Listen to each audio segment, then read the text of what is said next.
Hey everybody, it's Dr. Levi and welcome to your show, The Dr. Levi Show. Today is November 22nd, 2017. Beautiful here in Los Angeles.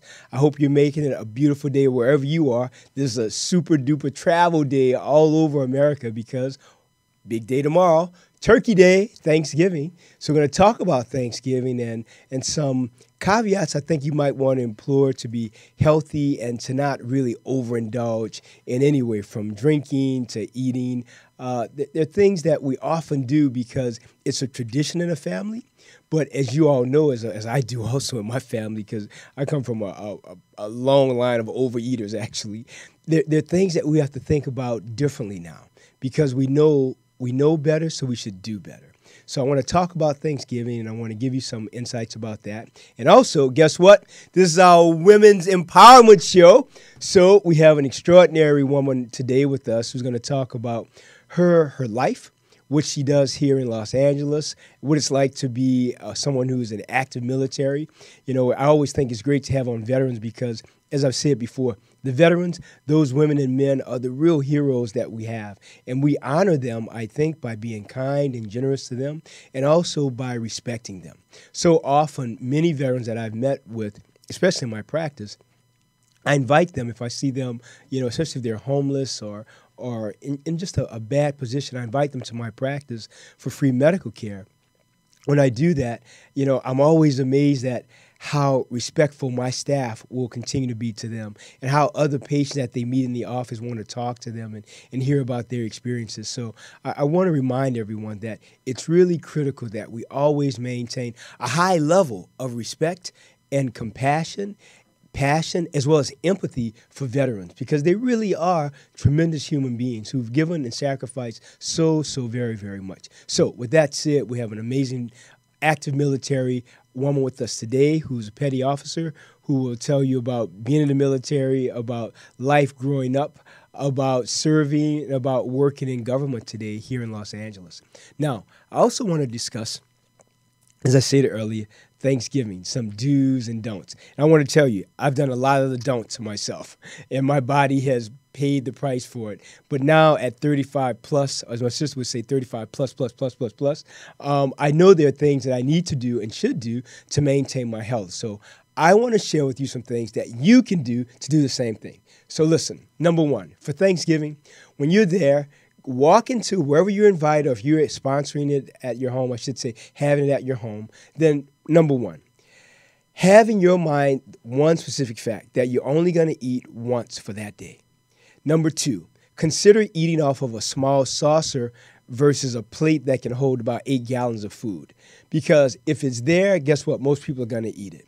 And also, when you're if you're visiting like I often do, if I'm in New Orleans, for example, I'll eat with my family and then, you know, maybe go and see an aunt or two or maybe a family friend or two or some other friends I haven't seen from high school for a while. But every place you go to, especially in New Orleans, you are expected. I want you to hear this. You are in the South, you are expected to eat wherever you go. And to say, no, I've already eaten. No, thank you. Yes, ma'am. I've eaten already. Thank you. People get pretty pissed off. They are not happy about that. They want you to eat. And why? Because eating, especially in the South, is such a communal affair. It's such a family-driven event that when you're at someone's home, if they ask you to cross the seal of their door, then by definition, you are family. Think about it. You know, if you're there, they want you to enjoy a piece of apple pie, pecan pie, cherry pie, some peach cobbler. They want you to have some mac and cheese that has bacon in it and sausage. They want you to have some of the turkey, some of the fried turkey, some of the smoked turkey, some of the baked turkey. They want you to have some of the roast. I mean, literally, I know for my family, you could gain about 12 to 16 pounds in like 3 days if you were to eat at everybody's home. It's that intense. Now, you add on top of that drinking. If you drink also, drinking is very dehydrating. So if you're drinking a lot also, not good for your system either. So I want to remind you. So I'll give you 5 Dr. Levi rules for Thanksgiving. The first, you ready? Have the attitude that you're only going to eat once for that day. 2, consider skipping dessert that day and maybe having it the next day. 3, Have the intention that you're only going to have 1 or 2 drinks most, nothing more than that at all. 4, if you visit someone else's home, when you drop off your bottle of wine or your cake to them, whatever you're bringing to say, Happy Thanksgiving, then be clear to them before you get there that you're not eating. Maybe call them in advance and let them know, I've already eaten. I definitely want to see you and your family and the kids, and I want to drop off something to you, but I won't be eating. I won't be staying. So let them know that. And the 5th thing I want to share with you is this, and that is, don't have any guilt about saying no. No is a 2-letter word that's a full sentence. It's no with a period. No, I'm not going to have 5 drinks. No, I'm not going to have 3 pieces of dessert. No, I'm not going to eat everywhere I go today. No, I am not going to do it. And then when you do it, the key with this is really just do everything out of love. Out of love and out of empathy and out of passion. And really treat everyone the way you want to be treated. It's not that difficult. But when it comes to your body, my body, like your body, it's the one temple that you can really be sure that your body can only reflect what you eat and drink and smoke. So if you eat things that aren't good for you, expect to gain weight. If you drink a lot, expect to have all the issues that come with drinking. If you smoke a lot or snort a lot, expect to have the things that come along with that. It's really basic. It's really the truth. Our show here is really about education, about truth, about inspiration, about compassion, about empathy, and about acceptance of everybody. That's what this show is about. So I want you to love and accept yourself. I want your no to be no and to be final. I want your yes to be yes. And I want you to really do what you can to maintain and honor the integrity of your body. Guess what? It's the only body that you'll ever get. That's it. So when I talk to people and they say, well, I want to get back in shape, I want to do this, I love hearing that because that means they're taking the initiative to make a change in their daily routine. They want to upset the system. They want to stop what they've been doing for several weeks, I should say not doing for several weeks, several months, or even several years, maybe several decades, and now they want to get back into it. How can you not applaud that? So I want to applaud you this Thanksgiving for doing the right thing, eating properly, drinking less, and guess what? Why not treat yourself to this? After everyone eats today, instead of just looking at a bowl game, what about looking at the Thanksgiving Day Macy's Day Parade? What about thinking, you know what?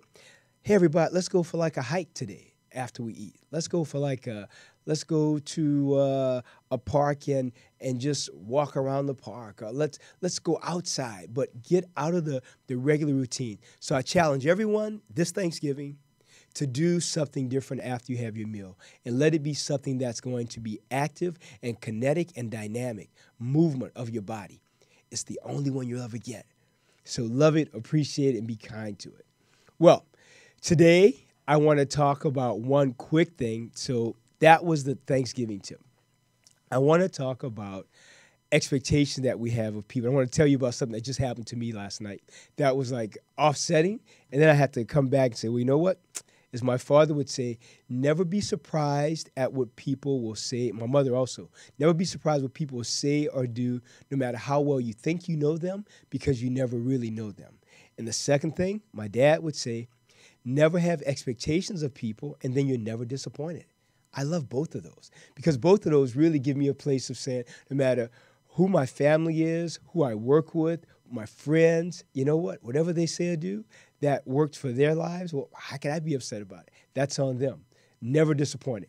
But I can, and like you, we're all able to at least get in your own head and think, when something happens, are you reacting or are you responding? And I think it's always better to respond versus react, because reactionary issues come when you feel hurt, when you feel disappointed, when you feel angry, But to not feel angry, to not feel disappointed, have no expectations about people, because, you take you wherever you go and you can love yourself.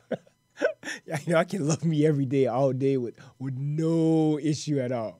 So I challenge you to do the same thing. Now I want to tell you about something that happened last night. So one of my best friends for over 30 years, he calls me up and he says, hey, Levi, and I was actually working last night. He says, Levi, what's going on? So we talk and, shoot the breeze and everything. And we talk about every 2 or 3 weeks for about an hour, hour and a half. So we're talking, and he says to me, he said, we're going to get married. I said, married? He said, yeah, we're gonna get married. I said, well, what do you mean get married? He said, we got divorced last year, and I met someone, and she met someone else too. So I think she's getting married next month, and I'm gonna get married in a few months. So I said, okay. I said, well, I never knew, number one, I never knew you were divorced. Number two, I never knew you were engaged. And number three, I didn't know you were getting married. Now, we've known each other almost 30 years, and these were his exact words. And when he said this, I thought to myself, I got it. It was like a bell that rang for me. When people talk about the aha moment, I had several of those last night. This was at like 2 in the morning when we were talking, actually. So he said, well, we're getting married and, an engagement. It was very private and personal. I didn't want anyone to know. I said, well, I'm happy for you. He said, are you surprised? I said, nope. I said, people say and do things all the time. I said, I'm not surprised. He said, are you going to come to the wedding? I said, absolutely. He said, are you going to bring something? I said, absolutely. He said, are you feeling happy for me? I said, absolutely. He said, well, I thought I was going to really shock you. I said, no, I'm just rolling with you. If it works for you, guess what? It works for me. Because don't forget, we all have our own lives. Our own lives are very complex. We have our own issues to deal with, people to deal with, relationships to deal with, finances, business. Like life is wonderfully, spectacularly, amazingly intense. So, I think when it comes to Joshua last night was telling me these things, it was like I didn't know what to say, but at the same time, I reminded myself, don't be surprised. I want to share this at the end of the conversation. He was like, well, are you really going to come? I said, of course, you're my friend. He said, you're not disappointed, angry? I said, no. I said, evidently, you felt you had to keep that. That's fine. Now, will I give him a nice gift? Absolutely. He's my friend. I love him. But for some reason, that happening just gave me an insight about no matter how close you are to people, you just don't know. I know that sounds crazy, but it's just the truth. So I wanted to share that personal story with you. Now, I want to welcome to our show, for our Women's Empowerment show, I want to welcome someone who's really, really spectacular. And she has a great story, but more importantly, she's active. She's an active military person, and she's, what I would say, being of great service to the community. And I love having people on the show who are not just talking a good game, but they're living life in a way that's of service to other people to make not only their life better, but the lives of other individuals better. So I want to welcome to the show the awesome petty officer, Simpson. Welcome. How you doing, young lady? Good, and yourself. Thank you for having me. Absolutely. Well, welcome to the Dr. Levi Show. We're so happy to have you here with us. Lots to discuss, of course. So I want to hear about your life. I want to hear where you're from. I want you to share all this with our listeners because your story is pretty amazing, and I think it shows us that no matter where we come from, life can take us where we want to go if we have a mission, if we have a dream, and if we're willing to do the work. It's all about making your life, not depending on anyone painting the narrative of our lives for us. We make our lives the way we want it to be. I couldn't agree more. Absolutely. Well, my name is Erdavria Rose Simpson. For the purpose of this show, you can feel free to call me Rose. I love that, Rose. That's my middle name. My background, I'm born and raised in Los Angeles, California. Yes. I am really passionate about serving the community. I am an active reserve for the U.S. Navy and currently stationed in San Diego. So the reserves, the difference between active duty is reserves, you're always going to have to be ready if they call upon you. That was my agreement when I chose to serve. Yes. I'm supporting and training once a month. And then about 2 weeks out the year to a month out the year, it really depends on what the command needs and what the active duty component needs. So my main purpose is to support the active duty side in command. And I do that in my job or rate or MOS for the Army, for the Navy as an intelligence specialist. Yes. So all these things just have the underlining meaning to me is to serve. Absolutely. So. Now, were there any people in your family that were military that gave you this insight to say, you know what, I want to do this too? You know what? No. I am the first Fantastic. oddball. So no one in my immediate family or that I know of has served in the military. Yes. It came to me as a choice during college. A little of my background is that born and raised in Los Angeles.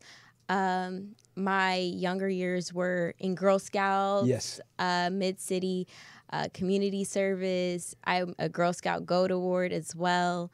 And I grew up and I attended Hamilton High School yes. for performing arts. So I did dance, music, played the flute.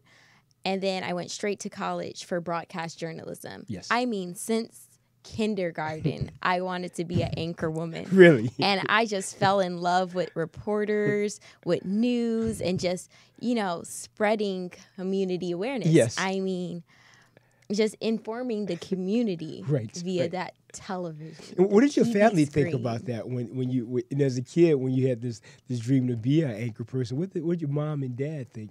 And what about your brothers and sisters? Tell me about them too. Well, they were always making fun of me when I would go to the mirror and start reporting yes. or saying, well, the weather is like this. And, just as usual.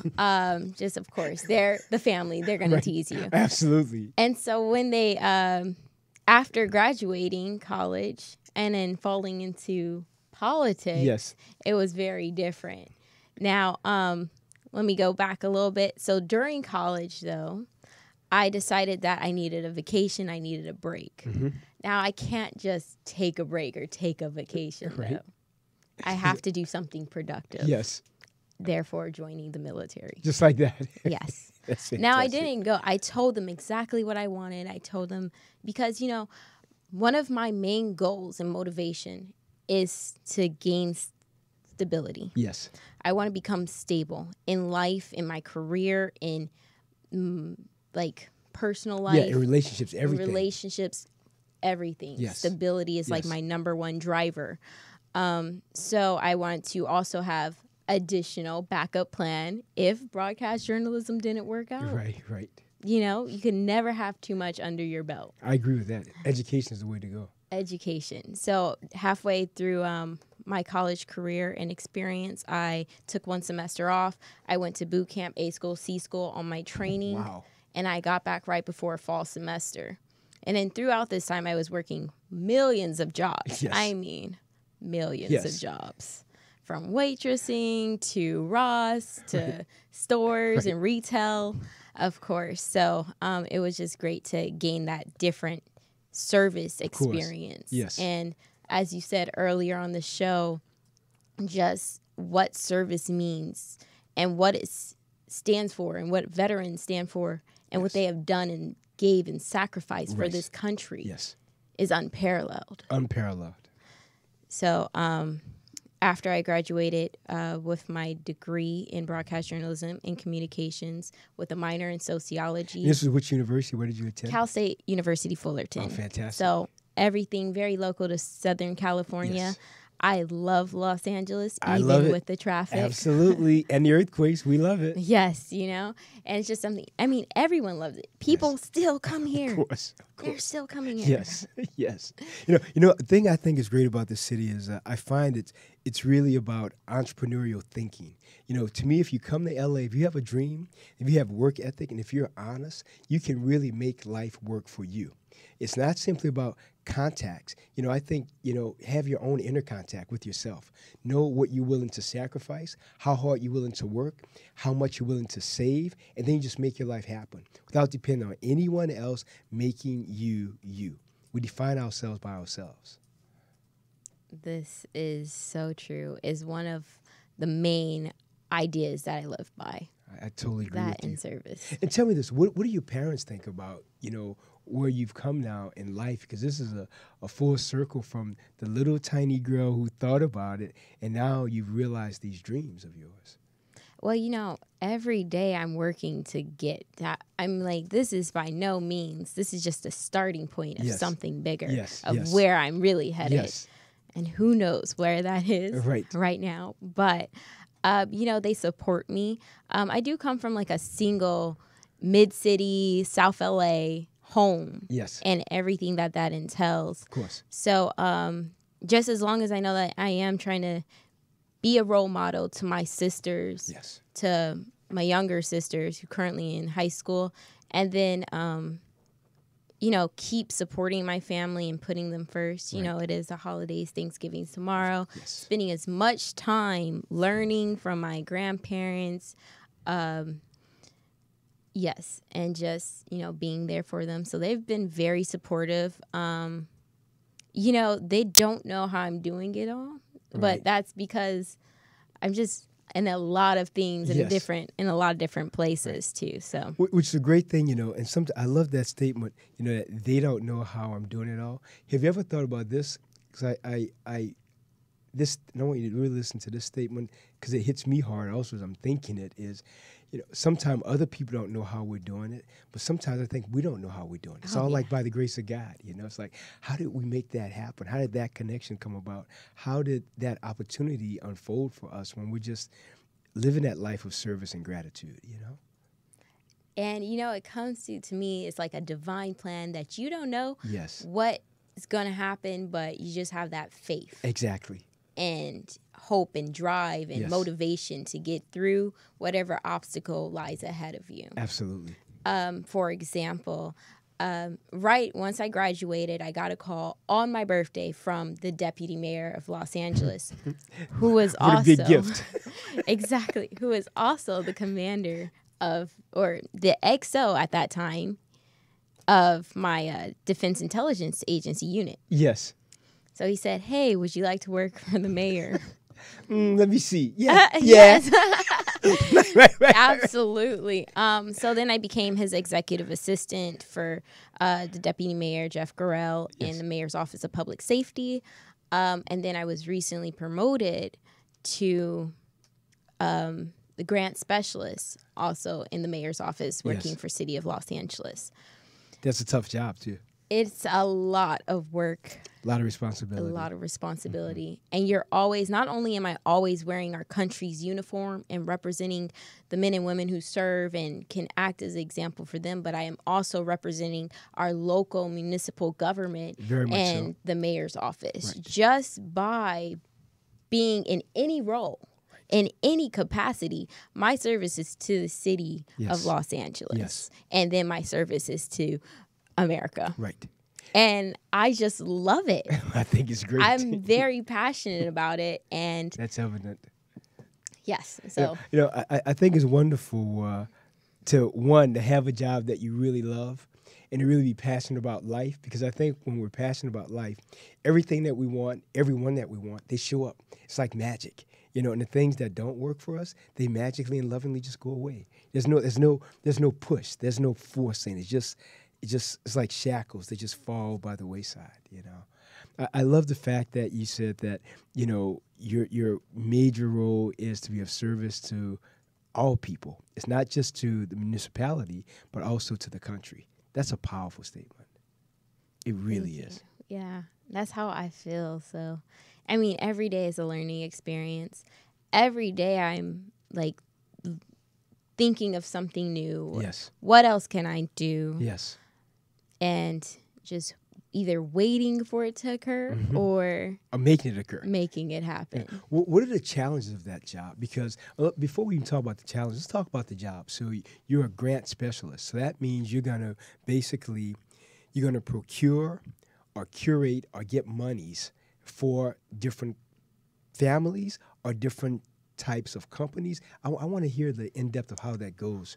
Okay, so relatively new in the role. Yes. However, my position is to look into the urban area security initiatives and make sure that our sheriff's department or Los Angeles County, we work with LAPD, EMD, and LAFD and different surrounding cities, make sure that they have certain projects that are being properly invested into and meeting certain rules and parameters and meeting the needs of the people. Right.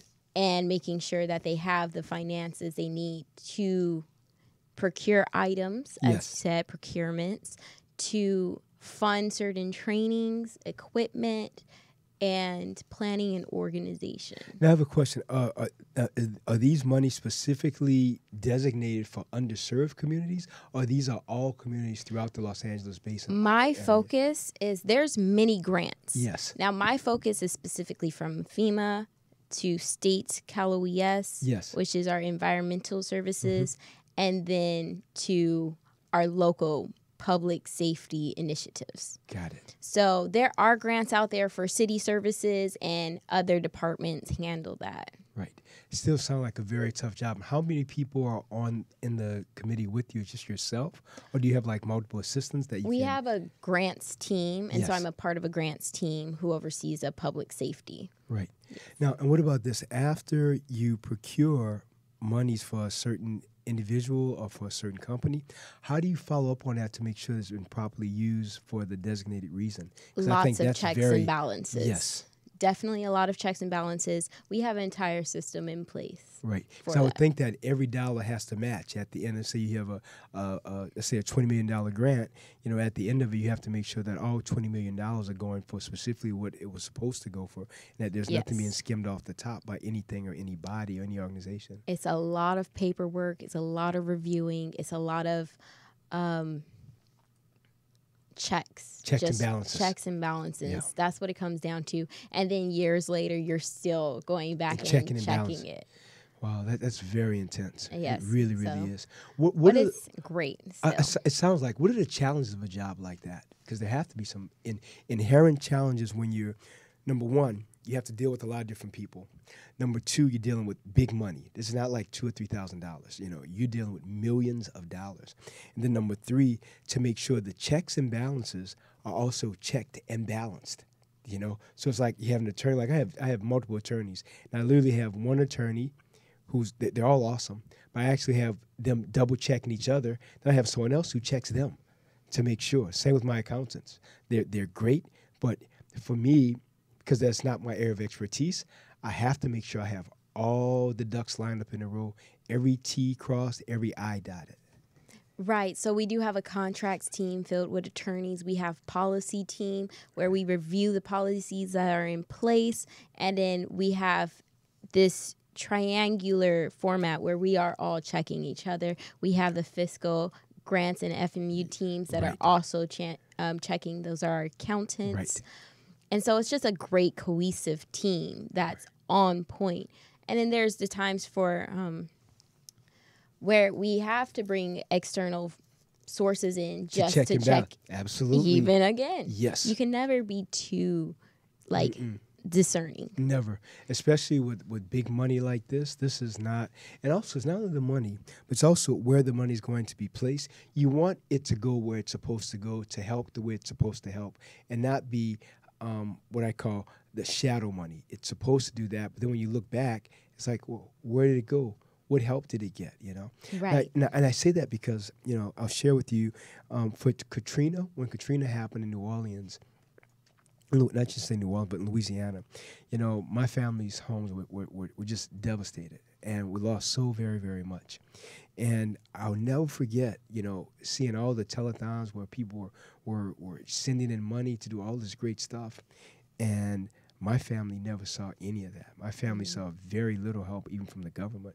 But I'm grateful, thank God, that I was able, and I was working and able to work to help my family.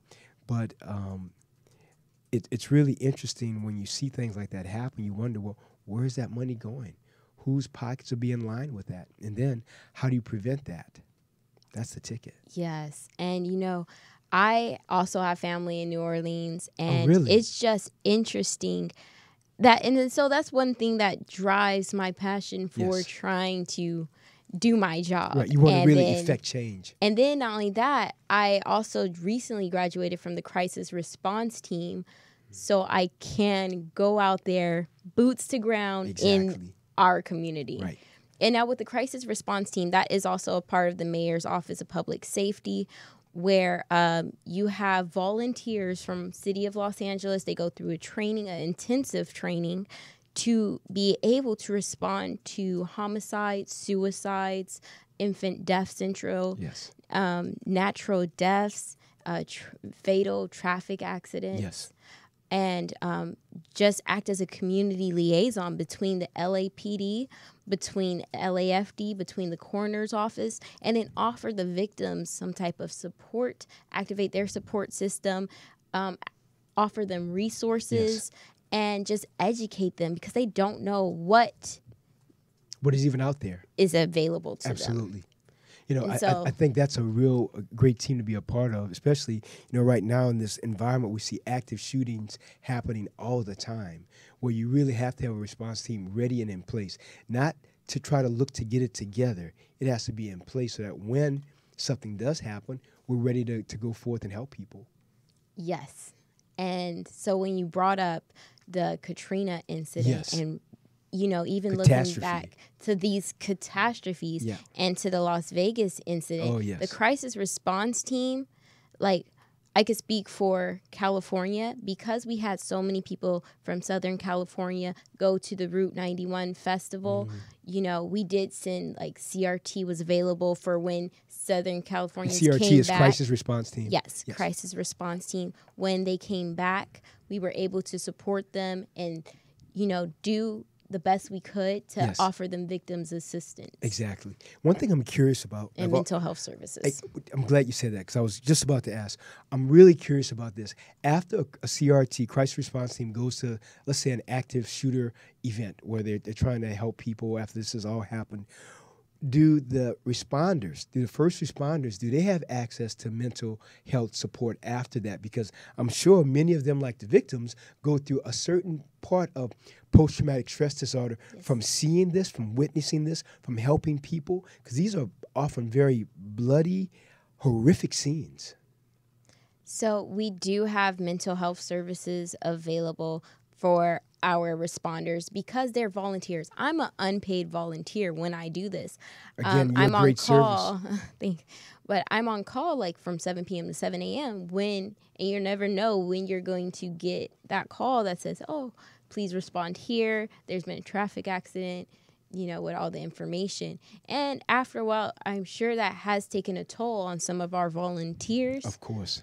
And we have a really great support of CRT managers and our CRT director who really supports this as well. And we could call them. We also have a counseling and clergy task force within CRT. And I'm sure that the clergy is interdenominational type clergy. That's fantastic. And I brought that up because several months ago, and I thought about this, and I haven't thought about this in a while because I wanted to block it out, I think. I was on a flight, and the guy behind me was speaking to a lady, and he was saying that he was one of the first responders at the Sandy Hook incident when all those children were massacred. And he was talking to her. I really wanted to turn around and like engage him, but I thought, he's not talking to you, Levi, and two, that's a closed conversation. But I really wanted to turn around and say, well, what is it like for you to have experienced something so traumatic? But he was talking to her, and he was saying to the lady, he said, it's really interesting. All these years have passed, and I still can't get out the pictures of seeing some of these children strewn and their bodies everywhere and all the blood. And I thought, how horrific it is to have something like that in your mind, and then what do you do to get help for it?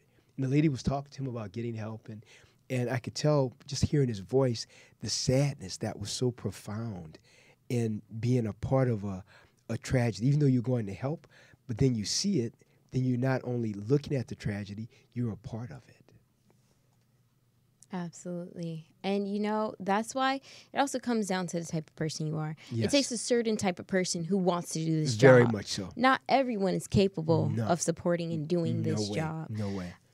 So thinking about that type of person and then getting trained to figure out what do you have in place for yourself. Exactly. That's consistent and helpful to create and keep you healthy. Healthy, right.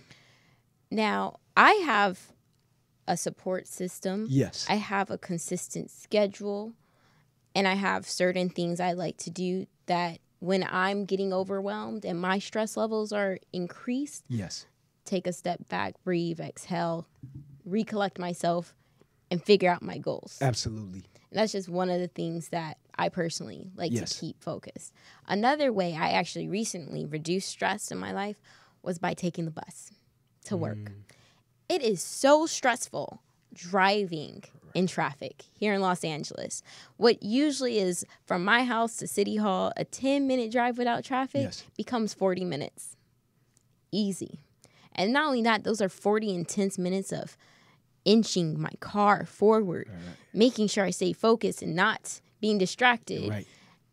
So I don't hit the other car. And watching the ones who are texting. Exactly. That's I find very intense. And then getting so nervous, like, oh my gosh, they're so close to my car. Right.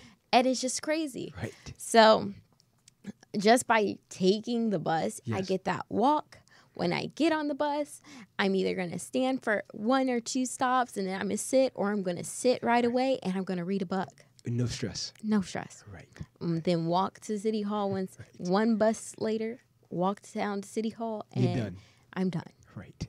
And that means I get to read books while I'm at it. Yeah, exactly right. So educate yourself. It's really awesome. You know, when you say just that, reducing stress. Totally correct. You know, when I was getting here this morning, I thought to myself, no, why are you doing this? So we're in traffic. Traffic was really, really tight because it's the holiday. So I'm behind a lady, and I stop about a car. She has about a car length ahead of me. So the guy comes from behind me and inches right up to my bumper. So when he does that, I inch up a little more. He inches up again. So I inch up a little more. He inches again. I thought, I'm trying to give you room to not be so close to me, and you're still doing it. And so I thought, you know what, Levi? Do what you need to do, brother. Be calm, be relaxed. You're going to get to the show. It's going to be a great day. But I find it so interesting when you know people are doing things that are trying to get your goat. You know, they're trying to really see, how can I push you over the limit by giving you the finger, honking their horn, screaming. It's like, it ain't that serious. It's just not. But it's just so easy to get your blood boiling. Easy. If you're not in control, it's easy to go into reactionary mode versus peaceful, responsive mode. I totally agree with you. I totally agree. You know, what are the things that you can share with some of our audience members if they want to pursue a career in the military? What are the things that you think they should think about? And then what are the things someone think about if they want to do municipality service? All right. Well, first off, make sure that you know what you're signing up for. Yes. And your job description. Right. You're volunteering to serve. And there's so many young men and women out there who are just turning 18, and they're so easily influenced. Yes. And one thing that I want everyone, especially them, to know is that you can take your time. Right. You can think, meditate on it, pray on it. Yes. You can take your time in making these life decisions. Yes. Now, I would love if everyone could just serve. Right. 2 years. I mean, Israel does it. You know, they automatically has 2 years of service. That's for everyone. Exactly. I feel that it would benefit just to see what the men and women do, and it just gives you another view to country service and doing more for yourself. Yes. But in service, I feel that you also need to know your job, your tasking, what it requires from you, the times that you'll be like committed to it, where you might have to go for your service. So know exactly, you take your time. Yes. Know exactly what your job description is, and then know how long your contract is. Me personally, I had a 6-year contract of active reserve time to inactive, but I love what I do. I want to serve in the Navy as a lifer. Yes. So I want to retire on the Navy Reserve and just continue to be committed to it. Besides that, know your contract. So some people have a 4-year contract, some people have a 6-year contract, and it just varies. If you're doing active service, you have to make sure that your family's aware of that too, because you could be called to service as a reserve, or if you're active, you might not come home for a year. Right.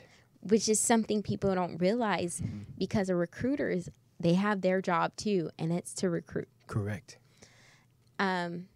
So as far as municipality and government and local government service, I've been really blessed in my position. Yes, you have. Being able to get in as an EA, executive assistant, and then become grant specialist. be positive, like just being positive throughout the entire process. And once again, very blessed. But one thing I would suggest is get educated. Yes. Definitely try to attain a bachelor's degree.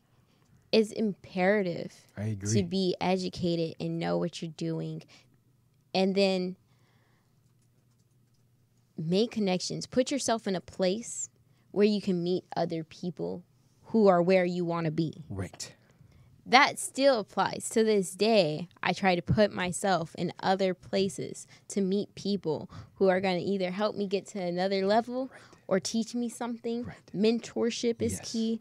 So if people who are listening and they want to get into local government, visit your local government website, see where you could internship with, see where there are opportunities for placement, and then go that route. Right.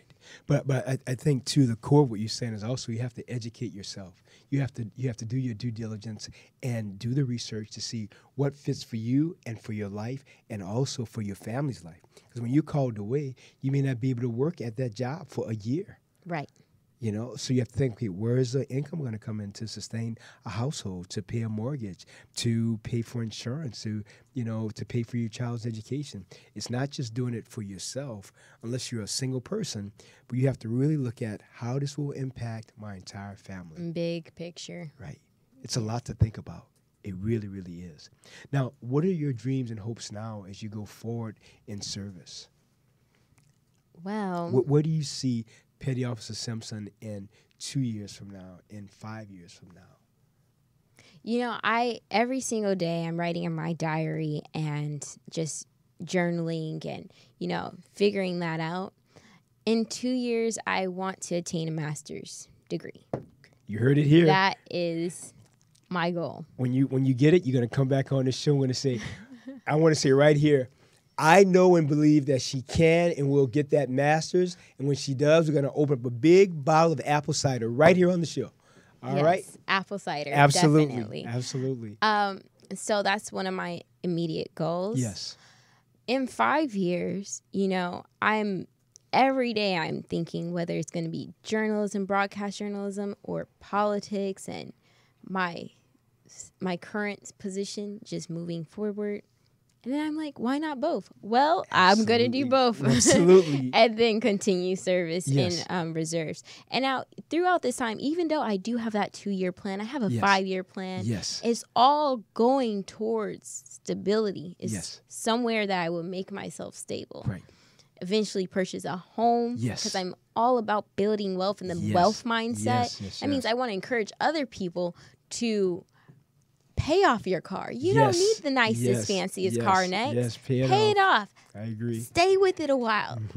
Get your money's worth from that vehicle. Right. You don't need to spend money on brand name items either.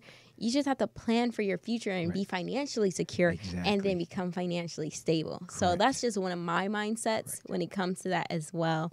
And so then, it's really tough out here in Los Angeles. Don't get me wrong. It really is. It's not a joke. It's not a joke. And this whole adulting, because I am just 24. Yes. So this whole is like day to day, day by day management, focus, and reminding yourself and then encouraging yourself. Because not everyone might see their same mindset. You're absolutely right. So even though I do have those 2-year, 5-year, 10-year goals, I know that things change. Yes. A lot has changed already. I can change. Right. My mind can change. Absolutely. One thing that probably will not change for me is my passion. Right. So I at least have identified my passion that's very true. for community information, community service, and just being able to serve in any capacity. That's my passion. So, but everything else can change. Absolutely. You never know what lies ahead for you.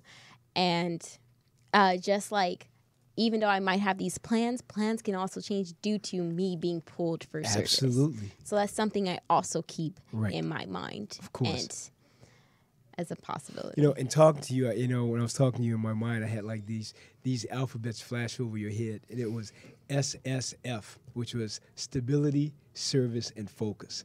And you really are about that. you know. Yeah, And the F could also right. be faith. It could be faith also. But you're really, it's so inspiring to speak with you because you really give us insights about how someone can go into the world with the new word that you use. I think it's so funny now, is adulting, you know. Yes. Adulting is really, how do you maintain a life of responsibility?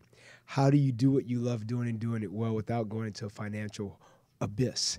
And how do you manage your money and say, okay, I may like that, I may want that, but guess what? I do not need that. Yes. And that's the big difference here, you know, wanting something versus needing it. And what are you doing to become an adult? Are you willing to really go into deep financial crisis, or are you willing to be fiscally responsible and do the right thing? Every day I play checks and balances in my head. Yes. For myself. So you have to balance your personal life. Yes. You have to balance your passions. And you have to find what else you love to do and then make it all happen. So, for example, one of the other things I do is currently working for New American Funding as an intern, and it's just building wealth and educating. So we're in this process of educating other African Americans, specifically in the South LA community, about renting versus home ownership versus opportunity versus just a million other financial wealth movement items. So there's that. And then there's like working with Clipper Darrell on a radio show for sports. Big shout out to Clipper Darrell. We love him. Yes, he is. I'm his co-host for the Fan Truth radio show. And when is that show? Because I want to push that show also. When is that? It's every Saturday. We shoot in we record in Dash Radio. Fantastic. It's sports radio with all types of commentary. Janet Rodriguez does the relationship segment as well. And it's just another thing I'm passionate about because I love radio and broadcast, of course. So there's that, and then there's crisis response team. And there's all these components, and they all play a role in making sure that, you know, I'm moving forward. Because one of my other mantras is keep moving forward. Yes. Always. Not laterally. Up, forward. I'm with you. And forward. So, you know, it's a huge thing to adults. It's huge to have that personal life balance, your work balance, your social balance, and your extracurricular activities balance, which encompass volunteer work, making sure that you're giving back to your community.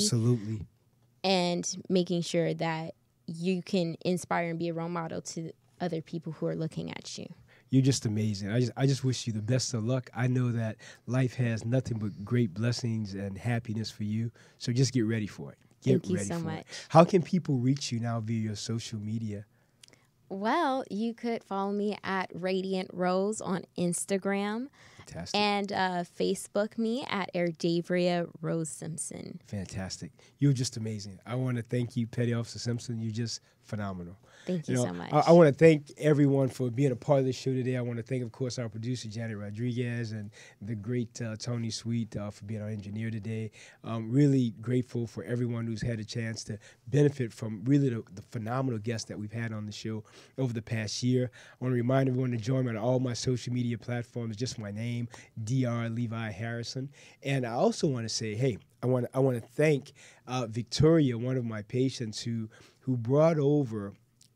I buy about between $500 and $800 worth of toys for Toys or Tots myself, but she dropped off close to $5,000 worth of toys.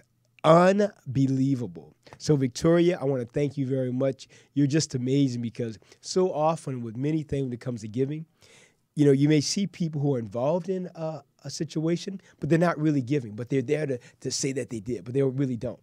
But you're proactive. You have actually did it. So I want to thank you. My office right now, we have one examining suite that's actually filled to the brim with toys. So I want to really thank Victoria and all my other patients who brought gifts. And I just want to thank everyone for really making Christmas a great time for kids who really have less than many people do. So with that said, have a phenomenal Thanksgiving.